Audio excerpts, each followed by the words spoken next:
Hello. 7th standard subject English grammar assignment 4 model auxiliaries 2। अब आपको notebook में assignment 3 के लिए इतना लिखना है। एक है मॉडल ऑक्सिलरीज, उसकी डेफिनेशन। ठीक है, किसको कहते हैं मॉडल्स? कि models are used to indicate the mood of the speaker. अब ये मूड कौन सा रहेगा? तो जैसे परमिशन मांगना है, वो हमको उसके मूड से ही पता चल रहा है कि ये परमिशन है। परमिशन का सेंस है, रिक्वेस्ट का सेंस है, या फिर पॉसिबिलिटी का सेंस है। वो किससे पता चलेगा? वो मूड से ही पता चलेगा। ठीक है, तो वो क्या है मॉडल ऑक्सिलरी, वो इससे पता चलेगा। फिर कैन कहाँ पे यूज होगा? एबिलिटी, पॉसिबिलिटी एंड परमिशन उधर यूज होगा। फिर कुड कहाँ होगा? Past ability, past permission, possibility और रिक्वेस्ट। वैसे ही मे का पॉसिबिलिटी, परमिशन, और माइट वो भी प्रोबेबिलिटी। तो इतना आप अपनी नोटबुक में लिखेंगे और लर्न करते रहेंगे। फिर है हमारी असाइनमेंट 4, वो है assignment 4 model auxiliaries 2। The sense of compulsion, obligation and prohibition, prevention is conveyed by one, must, have to, has to, as in the following examples। अब इसमें क्या कहा गया है कि जब सेंटेंस में कंपल्सन हो, कंपल्सन यानी कि हम बोलते हैं ना जो कंपल्सरी, उस तरीके का कंपल्सन हो, ओब्लिगेशन यानी कि कर्तव्य हो, एंड प्रोहिबिशन यानी कि कुछ करने के लिए ना किया गया हो, मनाही की गई हो। ठीक है, और प्रिवेंशन, प्रोहिबिशन दोनों एक ही हुआ। तो इस तरीके का कुछ होगा तो हम उसमें मस्ट लिखेंगे या तो फिर हैव टू, हैज टू लिखेंगे। अब उसके लिए कुछ जो एग्जाम्पल्स है वो इधर नीचे दिए हैं, तो वो हम एग्जाम्पल देख रहे हैं। जैसे कि फर्स्ट एग्जाम्पल में दिया है he must complete it by evening. अब इधर मस्ट क्या दिखा रहा है हमको? कि वह ये शाम तक कंप्लीट कर ही लेगा, है ना। वह ये जो काम या जो कुछ भी उसको दिया है वो शाम तक कंप्लीट कर ही लेगा। वो कर ही, यही क्या हुआ? उसको एक कंपल्सन देता है इस सेंटेंस में, इसलिए क्या यूज किया है? मस्ट। फिर सेकंड देखें, we must obey the laws of the country. अब इसमें क्या कहा गया है? मस्ट। क्यों? क्योंकि इसमें ये कहा है कि हमको कंट्री के जो लॉस बने हैं, कानून बने हैं कंट्री में, कंट्री के जो कानून हैं, ठीक है, हम देश में रहते हैं तो देश के कुछ कानून बने हैं, उस कानून को हमको फॉलो करना है।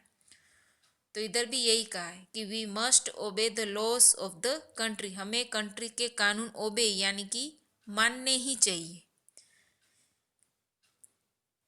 तो सही बात है ना, ये कंट्री के कुछ लॉस बने हैं, नियम बने हैं, कानून बने हैं, तो वो हमको उसका पालन करना ही चाहिए। जो ही आ रहा है उस तरीके का कुछ है तो हमको मस्ट या तो फिर हैव टू, हैज टू वो यूज करना होता है। फिर उसके बाद थर्ड है I have to see the doctor today. I have to see the doctor today यानी कि आज मुझे डॉक्टर को दिखाना ही है, या फिर आज मुझे डॉक्टर से मिलना ही है। तो इसमें भी क्या आया? कंपल्सन आया, हैव टू। फिर क्या है? She had to leave school owing to poverty. She had to leave school, अब हैड है तो उससे हम ये समझ जाएंगे कि वो पास्ट का था, तो उसको स्कूल छोड़नी पड़ी थी। क्यों छोड़नी पड़ी थी? ओविंग टू पॉवर्टी यानी कि गरीब होने के कारण उसको स्कूल छोड़नी ही पड़ी थी। अब इसमें दिया है मस्ट के बारे में, ये ऊपर जो सेंटेंस मस्ट है, इसमें मस्ट है, इसमें है ना, सेकंड में, फर्स्ट में। अब ए में इधर क्या लिखा है, मस्ट एक्सप्रेसिस एन इमीडिएट और फ्यूचर ऑब्लिगेशन और necessity but not the past one which can be expressed by using had to as shown in sentence 4। अब ये मस्ट जो है वो कहाँ पे यूज होगा, एक इमीडिएट यानी कि प्रवर्तमान, अभी के बारे में अगर कुछ कह रहे हैं, ये कि शाम तक का काम कंप्लीट करने के लिए कहे तो वो प्रवर्तमान, अभी इमीडिएट बात हुई, तो उसके लिए क्या यूज किया गया है, मस्ट। फिर इधर क्या है, कंट्री के लॉस, तो वो फ्यूचर की बात है कि कंट्री के लॉस बने हैं तो ऑब्वियसली वो फॉलो करने ही पड़ेंगे, तो वो फ्यूचर की बात है। और वो है भी क्या, ऑब्लिगेशन, वो कर्तव्य है ना हमारा कि हम अगर कंट्री में रहते हैं तो उसके जो लॉस बने हैं वो हमको फॉलो करना ही है, तो वो एक तरीके का हमारा ऑब्लिगेशन है, कर्तव्य है। तो ऐसे कुछ फ्यूचर वाले ऑब्लिगेशन हो, या अभी ऐसे शाम तक ये मुझे करना ही है ना, दोपहर तक मैं कर ही लूंगा, ये ही जैसा आ रहा है तो वो मस्ट यूज करेंगे। फिर इधर लास्ट एक कहा है और नेसेसिटी, जैसे कि इधर नेसेसिटी है, किसी को कुछ हुआ है तो उसको डॉक्टर को दिखाना ही चाहिए, ये नेसेसिटी मीन्स क्या हुआ, चाहिए वाला सेंस आएगा सेंटेंस में। तो ये थर्ड एग्जाम्पल उस तरीके का है, नेसेसिटी दिखा रहा है उसमें। पर but not the past one which can be expressed by using had to as shown in sentence 4 above. अब ऊपर के जो फोर्थ वाले सेंटेंस में ये जो है वो उसमें पास्ट की बात की गई है, तो ऐसे जैसे ना सी हैड टू है, हैड से हमको पता चल जाएगा कि इसमें पास्ट की बात हुई है, तो इस तरीके का सेंटेंस हमको हैड टू में लिखेंगे, ठीक है। हैड टू मॉडल्स यूज करेंगे हम इसमें। फिर अगर पास्ट का है तो वो हैड टू से ही हम उसको एक्सप्रेस करेंगे, समझ में आया। फिर है B, in interrogative sentences must and have to express the sense of compulsion और necessity as shown in the following example. Interrogative sentences यानी कि जो क्वेश्चन वाले सेंटेंस होते हैं उसमें भी मस्ट और हैव टू, कंपल्सन और नेसेसिटी का सेंस रहता है उसमें। जैसे कि ये फर्स्ट सेंटेंस है, must you leave for Mumbai tomorrow. अब इसमें क्या कहा गया, मस्ट है तो आप समझ जाओगे कि इसमें कंपल्सन है।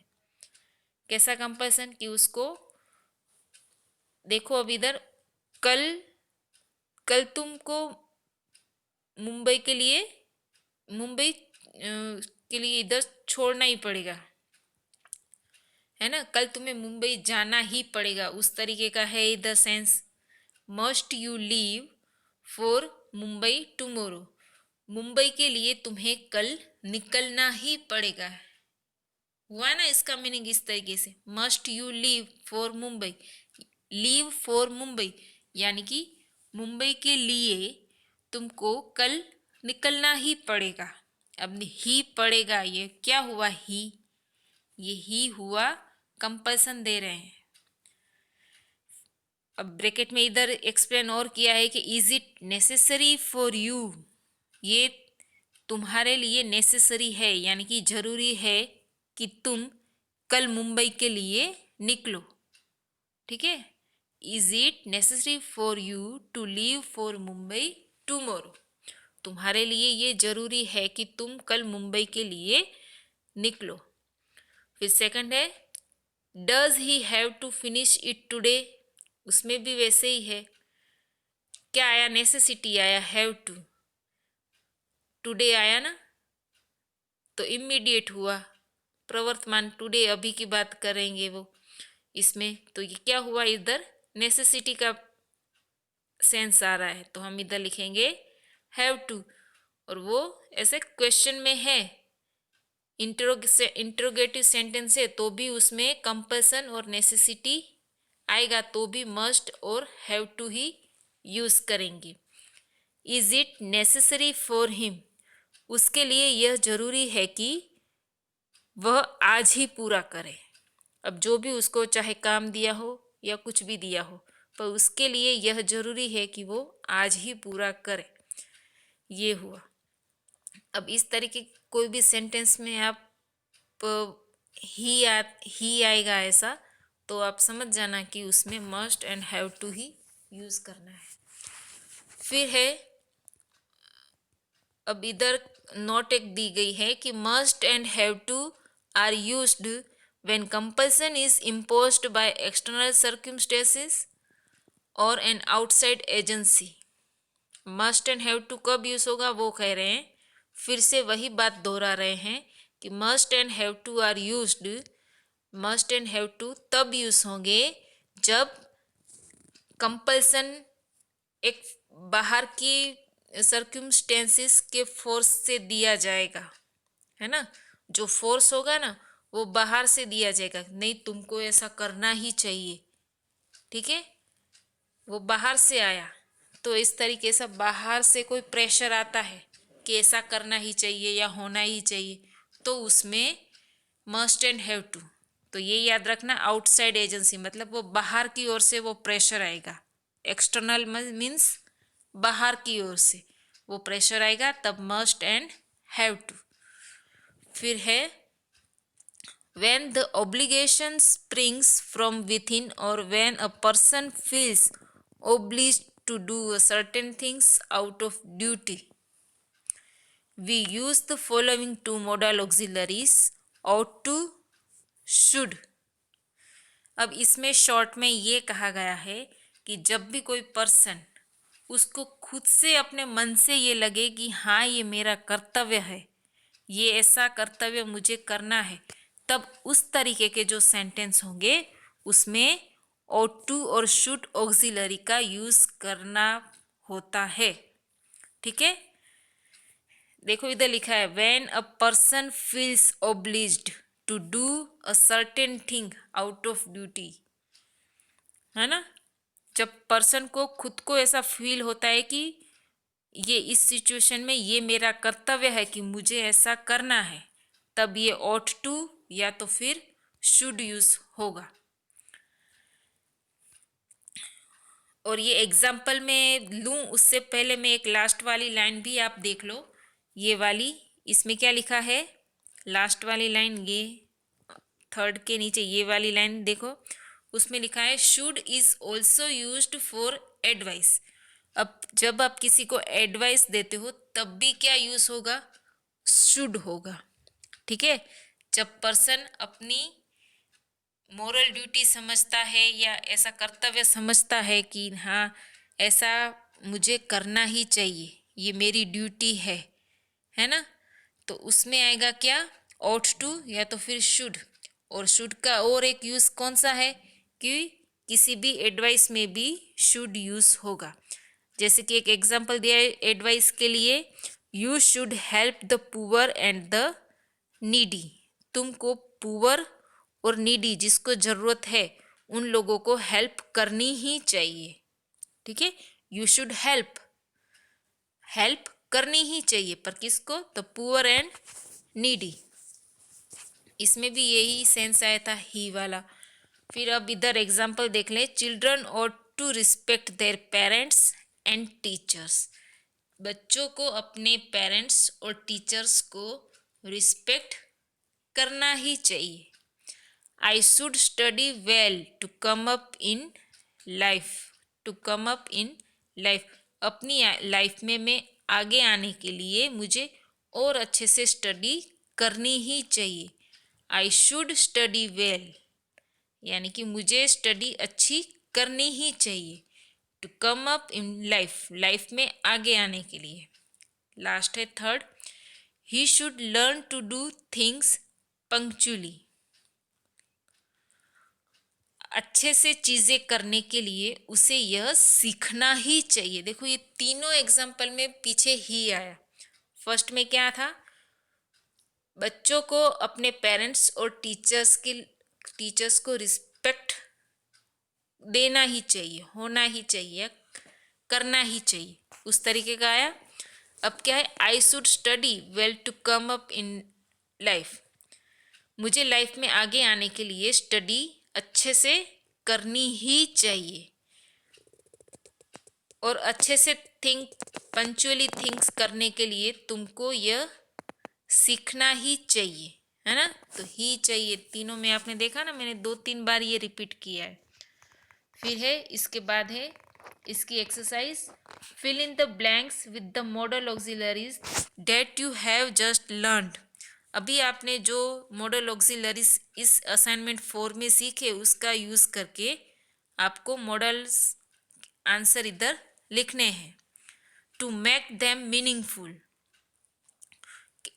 अब वो मॉडल ऑक्सिलरीज आप लिखोगे तो वो जो सेंटेंस पूरा बनेगा फिर वो मीनिंगफुल बनेगा, उसका कुछ मीनिंग निकलेगा।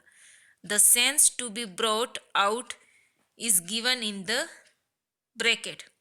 अब ये जो पूरी ब्लैंक है उसमें कौन सा सेंस छुपा है, अगर आपको अभी वो समझ में नहीं आ रहा है तो इधर वो दिया गया है कि इसमें कौन सा सेंस छुपा हुआ है, तो बस उसके अकॉर्डिंग हमको इधर आंसर लिखने हैं। तो फर्स्ट है I dash keep my promise. I dash keep my promise. तो हम क्या कहना चाहते हैं, अगर ऑब्लिगेशन है तो ऑब्लिगेशन के लिए हमने क्या यूज किया था, जैसे कि इधर था ऑब्लिगेशन, ये रहा ऑब्लिगेशन, है ना। तो उसके लिए क्या यूज करते हैं, ऑब्लिगेशन के लिए ought टू या तो फिर शुड। पर इधर क्या कहा गया है कि इधर लिखा है I have to keep, answer लिखा है I have to keep my promise. इधर हैव टू लिखा है, क्यों, क्योंकि इधर ये जो इधर आप देखोगे तो इधर भी है ऑब्लिगेशन यानी कि कर्तव्य। ऑब्लिगेशन मीन्स कर्तव्य, तो ऑब्लिगेशन इसमें है कर्तव्य, तो इसमें भी हैव टू यूज कर सकते हैं। तो हम सीधा ब्लैंक सी देखेंगे। अब मैं आगे आपको ले जाऊंगी तो आप और भी कंफ्यूज होंगे, तो थोड़ा हम सोच के लिखेंगे। I have to keep my promise, उस तरीके का सेंटेंस आपने सुना होगा ना। आई हैव टू गो, मुझे जाना ही होगा, है ना। आई हैव टू गो, मुझे जाना ही होगा। तो वैसे ही I have to keep my promise, मुझे अपना प्रोमिस रखना ही होगा, रखना ही होगा। देखो ही आया वापिस। फिर ये चिल्ड्रन डैश टेल लाइस। चिल्ड्रन बच्चों, टेल लाइस झूठा बोलो, ऐसा तो नहीं हो सकता। इधर क्या कहा है, प्रोहिबिशन, मतलब मना करना है, ऐसा नहीं करना है। तो क्या लिखेंगे, children have not to tell lies, बच्चों को झूठ नहीं ही बोलना चाहिए। प्रोहिबिशन इसलिए मनाई वाला सेंटेंस है, नहीं करना चाहिए, तो नॉट टू इसलिए हमने इधर लिखा है। फिर है we dash interfere in others business. तो इधर भी क्या है, प्रोहिबिशन मीन्स क्या आएगा, नॉट टू तो आएगा ही, तो वी लिखेंगे we have not to interfere in others business, हमको किसी और के काम में इंटरफियर नहीं ही करना चाहिए। फिर it was his fault so he dash apologise. अब इसमें क्या है, कंपल्सन है। अब ये भी कह रहे हैं कि इट वॉज हिज फॉल्ट, वह उसका फॉल्ट था, सो उसको माफी मांगनी ही चाहिए। सो ही मस्ट अपोलोगाइज, उसको माफी मांगनी ही चाहिए। फिर है 5, he forgot to take his pen, वो अपना पेन लेना भूल गया था। So he dash run home to get it. अब इधर है कंपल्सन, तो कंपल्सन में क्या था, मस्ट या तो फिर हैव टू, हैज टू। तो हम इधर क्या लिखेंगे, he has to run home to get it, उसको घर जाना ही पड़ा उसे लेने के लिए। फिर 6, we dash be very careful while crossing a crowded road. जब क्राउडेड रोड हो रहा है यानी कि रोड पर बहुत सारी पब्लिक होती है, तब क्रॉस करते समय हमको केयरफुल रहना ही चाहिए। We must be very careful, हमको बहुत ही केयरफुल रहना चाहिए जब क्राउडेड रोड को हम क्रॉसिंग करते हैं। उसमें क्या था, कंपल्सन का था। फिर 7 है, you are my friend, you dash help me in this matter. अब इसमें क्या कहा गया है, ऑब्लिगेशन, तो क्या लिखेंगे, have to. You are my friend, you have to help me in this matter. अभी आपको कंफ्यूजन हो रहा होगा कि किस में कैसा आएगा, कैसे लिखे, पर जैसे जैसे आप ये सेंटेंस रीड करोगे, पढ़ोगे, तो आपको खुद ब खुद आइडिया आता जाएगा कि हाँ इसमें यही आएगा। Those who live in glass houses should not throw stones। अब इधर एडवाइस दे रहे हैं, तो एडवाइस होगी तो क्या लिखेंगे हम, शुड, पर इधर हम नॉट भी लिखेंगे। जो वो कांच के हाउस में रहते हैं वो पत्थर नहीं फेंकेंगे, उस तरीके का है, तो इसमें हम लिखेंगे शुड नॉट। फिर है 9, you dash be late for the function. अब इसमें प्रोहिबिशन का है, यानी कि प्रोहिबिशन क्या हुआ, मना करना। उस you should not be late for the function, function के लिए तुम्हें लेट नहीं ही होना चाहिए, ठीक है, नहीं ही होना है। फिर है 10, dash you leave for Pune today itself. तो अभी पहले इंट्रोगेटिव सेंटेंस में था ना, must and have to, must you leave for Mumbai tomorrow, उस तरीके से ये भी है, must you leave for Pune today itself, उसमें भी कंपल्सन था, तो उसमें क्या लिखा हमने, मस्ट। फिर है cars dash be parked in front of the entrance. अब प्रोहिबिशन यानी कि क्या आएगा, मनाही कर रहे हैं, नोट कर रहे हैं, तो कार्स हैव नॉट, ये गलती से लिख गया है, इधर बी लिखा हुआ है, ये cars have not be parked in front of the entrance. Entrance के बिल्कुल सामने ही कार को पार्क नहीं ही करना चाहिए। फिर है pupils dash be very attentive in class. Class के दौरान प्यूपिल्स यानी कि स्टूडेंट्स को अटेंटिव, है ना, एकदम ध्यान से, अटेंटिव एकदम ध्यान मग्न ऐसा होना ही चाहिए। अब इधर एडवाइस लिखा ही है, क्या लिखा है इधर, एडवाइस, तो क्या लिखेंगे, शुड। तो pupils should be very attentive in class, जब ड्यूरिंग क्लास होता है तब स्टूडेंट्स को अटेंटिव रहना ही चाहिए। I dash tell you not to do that again, compulsion, मैंने तुमको, आई मस्ट टेल यू, मैंने तुमसे कहा ही था, not to do that again, कि ऐसा नहीं ही होना चाहिए। फिर है you dash have done that earlier, advice है, तो एडवाइस है तो हम क्या लिखेंगे, शुड। आप जब भी ऐसा लिखो, ब्रैकेट में ऐसा देखो कि इधर एडवाइस है, तो ज़्यादातर एडवाइस में शुड ही आएगा। ऊपर लिखा ही है कि जहाँ एडवाइस का सेंस आएगा तब आपको क्या लिखना है, शुड। अब इधर है everyone dash see that new film at the Odeon. अब इधर क्या लिखा है, एडवाइस, तो एडवाइस होगा तो हम क्या लिखेंगे, शुड लिखेंगे। You are seriously ill, you dash see the doctor immediately. अब इसमें कंपल्सन। अब डॉक्टर से मिलने के लिए कहा है और you are seriously ill, you dash see the doctor immediately, है ना। तो इसमें आपको क्या लग रहा है, यू आर सीरियसली, वो बाहर से बाहर से इम्पोज हो रहा है ना, फोर्स हो रहा है कि तुम्हें डॉक्टर को दिखाना ही चाहिए, तुम्हें डॉक्टर से जल्दी मुलाकात करनी ही चाहिए। तो इधर क्या लिखा है, मस्ट लिखना है।